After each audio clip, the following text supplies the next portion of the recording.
में बना है, ये बना है घूमर किस राज्य का लोक नृत्य है। घूमर जो है ये राजस्थान का है, आप सभी को बताइए। घूमर जो है राजस्थान का लोक नृत्य है। घूमर भील जनजाति का एक पारंपरिक लोक नृत्य है, ये आपको पता होना चाहिए, जो देवी सरस्वती की पूजा करने के लिए किया जाता है, जिसे बाद में अन्य राजस्थानी समुदायों द्वारा अपनाया गया है। और घूमर जो है राजपूत राजाओं के शासनकाल के दौरान भारतीय राज्य राजस्थान में लोकप्रिय हो गया और आमतौर पर सभाओं के दौरान महिलाओं द्वारा प्रदर्शन इसमें किया जाता है। राजस्थान के अन्य कुछ लोक नृत्य हैं जैसे कि चक्री, गनगौर। ये गनगौर से एक दिन क्वेश्चन बन चुका है, याद रखिएगा। आज हमारा घूमर से बना है, इससे पहले गनगौर से आपका पूछा जा चुका है। तो इन बाकी के भी आप देख के रखिएगा। कालबेलिया भी काफी ज्यादा फेमस है, आपका दिल्ली पुलिस में बना था, क्लियर है। इसके अलावा झूलन लीला, ये भी राजस्थान का है। झूमा, सुसीनी और गपाल है एक, और एक है कालबेलिया। तो ये सारे जो है, ये चक्री भी पूछा जाता है, कालबेलिया, गनगौर और घुमार, ये सारे पूछे जाने वाले हैं, तो ये आप ध्यान रखिएगा। इसके अलावा विभिन्न राज्यों के मुख्य नृत्यों की आप सूची देख लीजिएगा। आज भी 2 से 3 क्वेश्चन आपके लोक नृत्य से बने हैं, तो यहाँ से आप याद रखिएगा। यहाँ से काफी ज्यादा क्वेश्चन आपके बन रहे हैं, तो हम हर स्टेट का कवर आपको करवा देते हैं। देखिए आंध्र प्रदेश के कौन से हो जाएंगे। आंध्र प्रदेश के जो लोक नृत्य है कुचिपुड़ी, काफी ज्यादा पूछे जाता है। विलासिनी नट्यम, आंध्र नाट्यम, भामाकल्पम, ये पूछा जा चुका है ऑलरेडी, भामाकल्पम, वीर नाट्यम, दप्पू, तप्पेता, गुल्लू जिसका नाम है। इसके अलावा लंबाड़ी, डिमसा, कोलाट्टम, बुट्टा बोमल्लू, ये बुट्टा बोमल्लू भी पूछा जा चुका है। करीबन यहाँ से देखिए कुचिपुड़ी 3-4 बार आपका बन चुका है, इसी एग्जाम में रिपीट हो चुका है। इसके अलावा भामाकल्पम भी पूछा जा चुका है, बुट्टा बोमल्लू भी पूछा जा चुका है, कोलाट्टम भी पूछा जा चुका है। तो यहाँ से आपके आंध्र प्रदेश से भी इन सभी नृत्यों को आप देख लीजिएगा, हो सकता है अगला नृत्य आपसे इनमें से कोई सा बन जाए। तो याद रखिएगा। असम की बात करें तो असम का बिहू है, काफी ज्यादा पूछा जाता है। भोगाली बिहू से पूछा जा चुका है ऑलरेडी, ये क्वेश्चन आपका बन चुका है ना। बागुरुम्बा से क्वेश्चन आपका काफी ज्यादा बनता है, ये भी असम का है। नट पूजा, महारास, कली गोपाल, है ना, बगुरुम्बा, नागानथ, नागानथ ध्यान रखिएगा, खेल गोपाल, तबल चोंगली, केनो और झुमुरा होब जनाई, ये सारे जो है असम के लोक नृत्य हैं। बिहार की बात करें तो बिहार के हो जाएगा जटा जटिन। इसके अलावा बखो बखिन हो जाएगा, पनवरिया हो जाएगा और सामा चकवा, इसके अलावा विदेशिया, ये सारे बिहार के हैं। गुजरात की बात करें तो गुजरात का गरबा अभी कल ही बना था आपके क्वेश्चन में। इसके अलावा डांडिया रास भी कल क्वेश्चन आपका बना था, तो ये भी याद रखिएगा। इसके अलावा तिप्पनी, ये तिप्पनी होती है, जूरियन इसका नाम है, तिप्पनी जूरियन, तो ये भी गुजरात का ही है।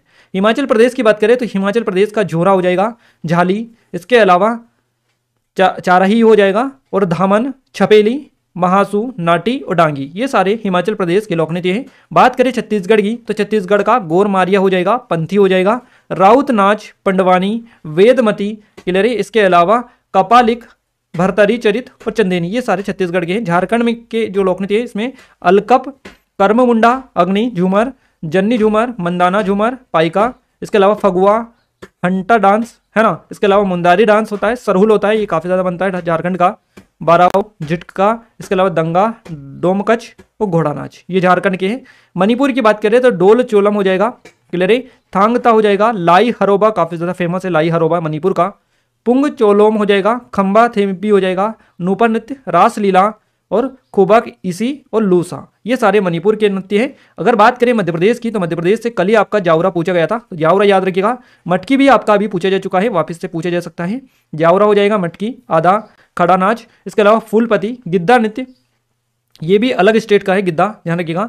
इसके अलावा सेला लारकी, इसके अलावा सेला भदोनी और माछ, माछ, ये सारे जो है मध्य प्रदेश के हैं। आइए अब हम आगे बढ़ते हैं हमारे नेक्स्ट क्वेश्चन की ओर। ये टॉपिक काफी ज्यादा इंपॉर्टेंट है, तो इसीलिए हमने ये लोक नृत्य वाला टॉपिक आपको इसी में कवर करवा दिया ताकि आपके क्वेश्चंस बने तो आप अच्छे से कवर इनको कर पाएं। अगला क्वेश्चन पूछा गया है वेस्टचेस्टर कप का संबंध किस खेल से है, तो बैडमिंटन आपका करेक्ट आंसर हो जाएगा। ये जो ट्रॉफी है फुटबॉल के खेल से संबंधित है और UEFA यूरो कप की शुरुआत हुई थी 1858 में। अगला क्वेश्चन पूछा गया 1947 में आजादी के समय भारत की साक्षरता दर कितनी थी, तो देखिए गाइस यहाँ पर जो आंसर आपको मिला है वो ऑप्शंस के ऊपर डिपेंड करता है क्या क्या आंसर आपका जाएगा। अगर 18% मिला है तो 18% आपका राइट आंसर जाएगा, 12% मिला है तो 12% आपका करेक्ट आंसर हो जाएगा।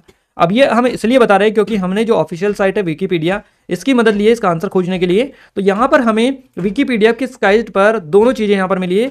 आपको पहले तो 18% दे दिया गया वहां पर विकीपीडिया पर, उसके बाद में नीचे जब हमने थोड़ा सा और उसको रीड किया तो वहां पर नीचे 12% भी लिखा हुआ था, है ना। तो इन दोनों में कंफ्यूजन है। इसके अलावा हमने और भी साइट खोली और भी गवर्नमेंट वेबसाइट पर जब हमने विजिट किया तो वहां पर भी किसी साइट पर 18% दिखा रहा था, किसी साइट पर 12% ये डेटा मेंशन था। बुक्स पर भी सेम फंडा था, किसी में 12 किसी में 18% था। तो एग्जैक्ट इस क्वेश्चन का आंसर आपको एग्जाम जो पेपर क्वेश्चन आया था उसी के अकॉर्डिंग आपको लगाना होता है, क्लियर है। तो आपको जो ऑप्शंस मिला था एग्जाम में अगर 18-12 दोनों मिला होगा तो उस सिचुएशन में आयोग के ऊपर डिपेंड करता है कि किसको सही माने। अदरवाइज आपको 18 मिला था तो 18, 12 मिला था तो 12 आपका करेक्ट आंसर रहेगा, दोनों में से जो भी मिला होगा। तो यहाँ से ये जो क्वेश्चन है इसके बारे में जो भी कंफ्यूजन था वो हमने पूरी तरह से क्लियर कर दिया है आपको। अब हम डिटेल कवर करते हैं। देखिए भारत में साक्षरता दर 74.04% है 2011 की जनगणना के अनुसार। ये क्वेश्चन ऑलरेडी आपका बन चुका है और ये हम जो डिटेल आपके लिए लेकर आते हैं काफी मेहनत लगती है इस तरह की डिटेल को लाने में, क्योंकि एक एक पॉइंट सेलेक्टेड और अच्छा खासा आपके एग्जाम के पॉइंट ऑफ व्यू से इसमें डालना पड़ता है, तो इसमें रिसर्च भी करनी पड़ती है, काफी ज्यादा टाइम लगता है। तो आप सभी सपोर्ट करें, ज्यादा शेयर करें इस वीडियो को क्लियर है, ताकि हम आपके लिए और सेलेक्टेड पॉइंट निकाल कर लेकर आए जो आपके एग्जाम में सीधे सीधे उठाकर आपको दिए जाते हैं।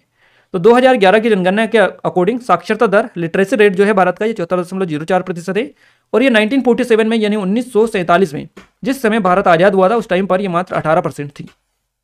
इसके अलावा वर्ष 1947 में जब भारत में ब्रिटिश शासन खत्म हुआ तो साक्षरता दर महज 12% के आसपास थी, है ना। तो इस टाइम पर ये थी। अब देखिए यहाँ पर एक पॉइंट में 12% आपको लिखा है। अब आइए हम और आगे बढ़ते हैं। भारत की साक्षरता दर विश्व की साक्षरता दर से 84% कम है और भारत की साक्षरता, भारत में साक्षरता के मामले में पुरुष और महिलाओं में काफी अंतर है। जहां पुरुषों की साक्षरता 82.14% है, वही महिलाओं में इसका प्रतिशत केवल 65.46% है। महिलाओं में कम साक्षरता का कारण परिवार और आबादी की जानकारी कमी है। इसके अलावा गाइस देखिए यहाँ पर ये पॉइंट आ चुका है 12% वाला। वर्ष 1947 में जब भारत में ब्रिटिश शासन खत्म हुआ टाइम पर साक्षरता दर जो है 12% के आसपास थी। अगला जो क्वेश्चन पूछा गया है कुछ इस तरीके से है। 22 जुलाई 2023 को सबसे लंबे समय तक मुख्यमंत्री रहने वाले दूसरे नेता कौन बने? इनका नाम है ओडिशा के मुख्यमंत्री नवीन पटनायक। ध्यान रखिएगा, ओडिशा के मुख्यमंत्री नवीन पटनायक पिछले 23 साल 127 दिनों से सीएम पद का कार्यभार संभाल रहे हैं और 22 जुलाई 2023 को उन्होंने दूसरे सबसे लंबे समय तक सीएम रहने वाले नेता का रिकॉर्ड अपने नाम कर लिया है। सीएम पटनायक नवीन पटनायक को अपने राजनीतिक करियर की जो शुरुआत की थी साल 1997 से की थी। इसके अलावा पहले नंबर पर कौन है? तो पवन कुमार चामलिंग। ये जो है भारत की राजनीति के इतिहास में सबसे लंबे समय तक मुख्यमंत्री का पद संभालने वाले नेता का रिकॉर्ड बना चुके हैं। तो क्वेश्चन अगर बने कि भारत में सबसे ज्यादा समय तक मुख्यमंत्री रहने वाले व्यक्ति कौन है? इनका नाम है पवन कुमार चामलिंग और दूसरे नंबर है सीएम नवीन पटनायक का, जो कि कहाँ के मुख्यमंत्री थे? तो ओडिशा के मुख्यमंत्री सीएम, इनका नाम है नवीन पटनायक। पहले नंबर पर हो जाएंगे पवन कुमार चामलिंग। तो दोनों का याद रखिएगा। इसके बाद में और कई सारे नेता है, मुख्यमंत्री है, जो कि आपके 10 साल से अधिक समय तक मुख्यमंत्री रहे, बट टॉप 1 और टॉप 10 आपसे पूछा जा चुका है। यहाँ से आपके क्वेश्चंस भी बनते हैं और आपसे एग्जाम में बनता है। तो यहाँ से हमने दूसरे नंबर का देख लिया, पहले नंबर वाले ऑलरेडी आपको बता दिए। आगे से क्वेश्चन बने तो आप याद रखिएगा। अगला क्वेश्चन है अनुच्छेद 163 किससे संबंधित है? आर्टिकल 163 से आपका क्वेश्चन बना है। तो राज्यपाल को सहायता और सलाह देने के लिए मुख्यमंत्री के साथ मंत्रिपरिषद का प्रावधान है, ये कहता है आर्टिकल 163। तो संविधान के अनुच्छेद 163 में राज्यपाल को सहायता और सलाह देने के लिए मुख्यमंत्री के साथ मंत्रिपरिषद का प्रावधान है। इसमें यह भी उल्लेख किया गया है कि मंत्रियों द्वारा राज्यपाल को दी गई ऐसी किसी भी सलाह किसी भी न्यायालय में जांच नहीं की जाएगी, है ना। अगला क्वेश्चन है संविधान सभा की स्थापना कब हुई थी? तो 1946 को हुई थी, 1946 में। और एक दिन और क्वेश्चन आपसे बना था कि संविधान सभा के लिए पहला जो चुनाव हुआ था ये कब हुआ था? कल ही बना था आई थिंक ये क्वेश्चन आपका। तो ये जुलाई 1946 में हुआ था और संविधान सभा की स्थापना जो हुई थी 1946 में हुई थी। कैबिनेट मिशन योजना के तहत की गई थी इसकी स्थापना संविधान सभा की 1946 में, क्लियर है, इसका गठन हुआ था। और एम.एन. राय ने पहली बार 1934 में संविधान सभा के विचार पर प्रस्ताव रखा था। तो यह पॉइंट काफी ज्यादा इंपॉर्टेंट है। विधानसभा के सदस्यों का चुनाव प्रांतीय विधानसभाओं के सदस्यों के द्वारा किया जाता है। इसका गठन भारत के संविधान को बनाने के लिए क्या किया था? अगला क्वेश्चन पूछा गया महात्मा गौतम बुद्ध ने कौन से पेड़ के नीचे ज्ञान प्राप्त किया था? तो पीपल के वृक्ष या पीपल के पेड़ के नीचे इन्होंने बैठकर ज्ञान प्राप्त किया था महात्मा गौतम बुद्ध ने। गौतम बुद्ध को बोध गया में एक पीपल के वृक्ष के नीचे ज्ञान प्राप्त हुआ था, जो भारत के बिहार राज्य में स्थित है। जिस पीपल के वृक्ष के नीचे बुद्ध को ज्ञान प्राप्त हुआ था उसे बोधि वृक्ष के नाम से जाना जाता है, जिसे बौद्धों द्वारा पवित्र माना जाता है। तो काफी ज्यादा इंपॉर्टेंट क्वेश्चन है, यहाँ से आपके क्वेश्चंस बनने लगे हैं बुद्ध से रिलेटेड। तो आप इन सभी पॉइंट को, इनको ज्ञान कहाँ पर प्राप्त किया था, निर्वाण कहाँ पर प्राप्त किया था, है ना, बोधि वृक्ष कहाँ पर है ना, सारनाथ, ये सारी जो चीजें हैं, एक एक चीजें गौतम बुद्ध से रिलेटेड, ये सारी चीजें आप देख लीजिएगा, आपके एग्जाम में आने वाले दिनों में बनेगा। देखिए बोध गया जो है यहाँ पर महाबोधि मंदिर का घर है, जिसे सम्राट अशोक ने 3री शताब्दी ईसा पूर्व में बुद्ध के ज्ञान की स्मृति में बनवाया था। तो याद रखिएगा। अगला क्वेश्चन है पुलिकट झील पक्षी अभयारण्य किस राज्य में है? तो आंध्र प्रदेश और तमिलनाडु में है ये आपका। अगर इसमें से पर्टिकुलर आपको एक स्टेट का नाम दिया गया होगा तो या तो आंध्र प्रदेश मिला होगा या तमिलनाडु मिला होगा। अदरवाइज आपको जो ऑप्शंस मिले होंगे, आपको दो के फॉर्मेट में ऑप्शंस मिले होंगे, जैसा कि हमने आपको बताया आंध्र प्रदेश और तमिलनाडु। तो पुलिकट जो झील है भारत की दूसरी सबसे बड़ी खारे पानी की झील है, ये लेगून बेसिकली इसको बोला जाता है, और ये भारत के आंध्र प्रदेश के नेल्लोर जिले में स्थित है और तमिलनाडु तक ये फैली हुई है। पुलिकट झील विभिन्न प्रजातियों के पक्षियों के लिए एक महत्वपूर्ण प्रजनन स्थल है और इसमें जो है राजहंस, पेलिकन, सारस जैसे प्रवासी पक्षी शामिल है। अगला क्वेश्चन है भारत रत्न तथा रेमन मैग्सेसे पुरस्कार प्राप्त करने वाली पहली संगीतकार कौन थी? इनका नाम है एम.एस. सुब्बुलक्ष्मी। भारतीय कर्नाटिका गायिका थी ये। भारतीय कर्नाटक गायिका आर.एम.एस. सुब्बुलक्ष्मी मधुरे तमिलनाडु के रहने वाली थी और भारत रत्न प्राप्त करने वाली पहली कलाकार थी, पहली संगीतकार थी। 1974 में रेमन मैग्सेसे पुरस्कार अर्जित करने वाली भारत की पहली कलाकार ये बनी थी। इसके अलावा 1966 में वह संयुक्त राष्ट्र महासभा के समक्ष प्रदर्शन करने वाली प्रथम भारतीय भी थी। तो ये सारे जो रिकॉर्ड है, पहला जो भारत रत्न पुरस्कार मिला था इनको, पहली संगीतकार थी ये। इसके अलावा रेमन मैग्सेसे पुरस्कार पाने वाली भी पहली संगीतकार थी। इसके अलावा महासभा जो थी, संयुक्त राष्ट्र महासभा, इसमें समक्ष प्रदर्शन करने वाली प्रथम भारतीय थी। तो इस तरह से जो क्वेश्चन है आपके एग्जाम में बनते हैं और ये प्रथम जो लग जाता है ये आपका 100% क्वेश्चन पूछे जाते हैं। सो इसी तरह का ये क्वेश्चन आज बना है। अगला क्वेश्चन पूछा गया, 5वें खेलो इंडिया यूथ गेम्स 2023 में सबसे ज्यादा पदक किसने जीते? तो ये महाराष्ट्र ने जीते। टोटल 150 पदक जीते महाराष्ट्र ने। क्लियर है। 5वें खेलो इंडिया यूथ गेम्स का जो आयोजन हुआ था ये मध्य प्रदेश में हुआ था। 2023 के ये खेल थे। तो यह जो है भारत के युवा एथलीटों के लिए एक राष्ट्रीय स्तर का बहु खेल आयोजन है। महाराष्ट्र भारत के उन राज्यों में से एक है जो खेलों में भाग लेता है और खेलो इंडिया यूथ गेम्स में महाराष्ट्र शीर्ष स्थान पर रहा है, यानी कि शीर्ष स्थान इसने प्राप्त किया है कुल 150 अंकों के साथ में, पदक के साथ में। 2023 के खेलों में महाराष्ट्र ने कुल 150 पदक जीते हैं, स्वर्ण, रजत और कांस्य सहित। इनमें से 55 चांदी के थे। 5वें खेलो इंडिया यूथ गेम्स का जो आयोजन किया गया ये मध्य प्रदेश में किया गया 30 जनवरी 2023 से 11 फरवरी 2023 के बीच में। अगला क्वेश्चन है, छठी आर्थिक जनगणना कब हुई थी? तो छठी आर्थिक जो जनगणना हुई थी ये हुई थी 2013 में। क्लियर है। 1976 में भारत सरकार ने आर्थिक जनगणना और सर्वेक्षण नामक एक योजना शुरू की। 1977 में केंद्रीय सांख्यिकी संगठन ने राज्यों, केंद्र शासित प्रदेशों में अर्थशास्त्र और सांख्यिकी निदेशालय के सहयोग से पहली आर्थिक जनगणना की थी। छठी आर्थिक जो जनगणना है इसमें भारतीय संघ के सभी राज्यों और केंद्र शासित प्रदेशों को शामिल किया गया। राज्य, केंद्र शासित प्रदेश सरकारों के सहयोग से जनवरी 2013 से अप्रैल 2014 के दौरान फील्ड वर्क आयोजित किया गया था। यानी कि जो ये जनगणना हुई थी ये 2013-14 में हुई थी। आपको ऑप्शन में मिला था 2013, 2014 ऑप्शन में नहीं था, तो आपका करेक्ट आंसर 2013 हो जाएगा। अगला क्वेश्चन है, कृषि उत्पाद निर्यात विकास प्राधिकरण जिसको अपेडा बोला जाता है, तो अपेडा या अपेडा ये किससे संबंधित है? तो ये है एक भारतीय कृषि निर्यात व्यापार संवर्धन सक्रिय सरकारी निकाय है, ये ध्यान रखिएगा। अब डिपेंड करता है कि ऑप्शन आपको किसके अकॉर्डिंग मिले थे। कृषि उत्पाद निर्यात विकास प्राधिकरण अपेडा है। इसने 13 फरवरी 2022 को अपना 36वां स्थापना दिवस मनाया और ये एक भारतीय शीर्ष निर्यात व्यापार संवर्धन सक्रिय सरकारी निकाय है। इसका मुख्यालय भारत की नई दिल्ली में स्थित है। अगला क्वेश्चन है, हरित क्रांति से एक क्वेश्चन बना था कथन वाला और उसमें पूछा था कि कौन सा सही है। दोनों कथन आपको दे रखे थे, दोनों कथन उसमें सही थे। तो MS स्वामीनाथन जो है इनको भारत में हरित क्रांति के जनक कहा जाता है और हरित क्रांति महत्वपूर्ण कृषि उत्पादकता वृद्धि की अवधि को संदर्भित करती है जो 1960 और 1970 के दशक के मुख्य रूप से विकासशील देशों में हुई थी। गाइज यहाँ पर आपको एक चीज नोटिस करना होगा कि हरित जो क्रांति है इसको आपको अच्छे से कवर करना है क्योंकि हर शिफ्ट में इससे एक दो क्वेश्चंस बन रहे हैं, तो आप इस टॉपिक को पूरा कंप्लीट ही कर लीजिएगा। इसमें उच्च उपज वाली फसल किस्मों, आधुनिक कृषि तकनीकों और बेहतर सिंचाई और प्रथाओं की शुरुआत शामिल थी। MS रंधावा एक प्रमुख भारतीय वनस्पति शास्त्री और कृषि वैज्ञानिक थे, लेकिन उन्हें भारत में हरित क्रांति का जनक नहीं माना जाता है। जनक माना जाता है MS स्वामीनाथन को। अगला क्वेश्चन है, निम्नलिखित में से कौन 26 जनवरी 2023 को गणतंत्र दिवस समारोह के मुख्य अतिथि थे? तो इनका नाम है मिस्र के राष्ट्रपति अब्देल फतेह अल सीसी। ये जो है 26 जनवरी 2023 को गणतंत्र दिवस समारोह के मुख्य अतिथि थे।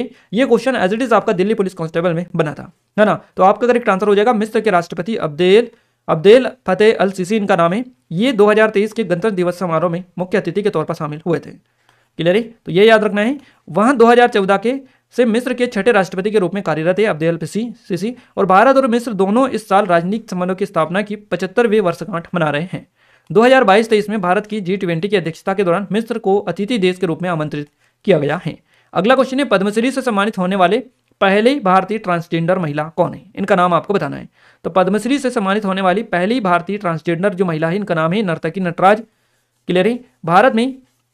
भारत में पद्मश्री से सम्मानित होने वाली पहली ट्रांसजेंडर महिला ये है। नर्तकी नटराज भारत में एक प्रसिद्ध भारतनाट्यम नर्तकी है और इनका जो जन्म है तमिलनाडु के मदुरई के पास एक गांव में हुआ था।